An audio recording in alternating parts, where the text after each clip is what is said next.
Cherpulassery bus സ്റ്റാൻഡിൽ വെച്ച് bus ജീവനക്കാരനെയും തടയാൻ വന്ന ഹോം ഗാർഡിനെയും ആക്രമിച്ച കേസിൽ പ്രതിക്ക് തടവ് ശിക്ഷ വിധിച്ച് കോടതി.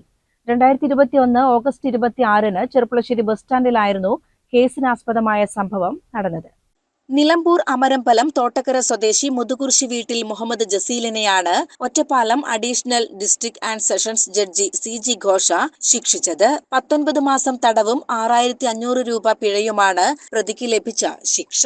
2021 ഓഗസ്റ്റ് 26-ന് ഉച്ചയ്ക്ക് 3:20ഓടെ ചെർപ്പുളശ്ശേരി ബസ് സ്റ്റാൻഡിലായിരുന്നു കേസിനാസ്പദമായ സംഭവം നടന്നത്. ബസ് സമയത്തെ ചൊല്ലിയുണ്ടായ തർക്കത്തെ തുടർന്ന് പ്രതി ബസ്സിലെ ജാക്കി ലിവർ ഉപയോഗിച്ച് ഷെഫീഖ് എന്നയാളെ ഉപദ്രവിക്കുകയായിരുന്നു. ഇത് തടയാൻ ചെന്ന ഹോംഗാർഡിനെയും പ്രതി കൈകൊണ്ടടിച്ച് പരിക്കേൽപ്പിച്ചു. സംഭവത്തിൽ രണ്ടാം പ്രതിയായിരുന്ന അഫ്സൽ എന്നയാളെ തെളിവുകളുടെ അഭാവത്തിൽ കോടതി വെറുതെ വിട്ടു. അന്നത്തെ ചെർപ്പുളശ്ശേരി ഇൻസ്പെക്ടറായിരുന്ന M. സുജിത്താണ് കേസ് അന്വേഷണം നടത്തി കുറ്റപത്രം സമർപ്പിച്ചത്. പ്രോസിക്യൂഷന് വേണ്ടി additional government pleader PM Jaya ഹാജരായി. വിചാരണ വേളയിൽ 13 സാക്ഷികളെ വിസ്തരിക്കുകയും 24 രേഖകൾ കോടതി മുൻപാകെ സമർപ്പിക്കുകയും ചെയ്തു. CPO കൃഷ്ണപ്രസാദ് പ്രോസിക്യൂഷൻ നടപടികൾ ഏകോപിപ്പിച്ചു. CCN ചെർപ്പുളശ്ശേരി.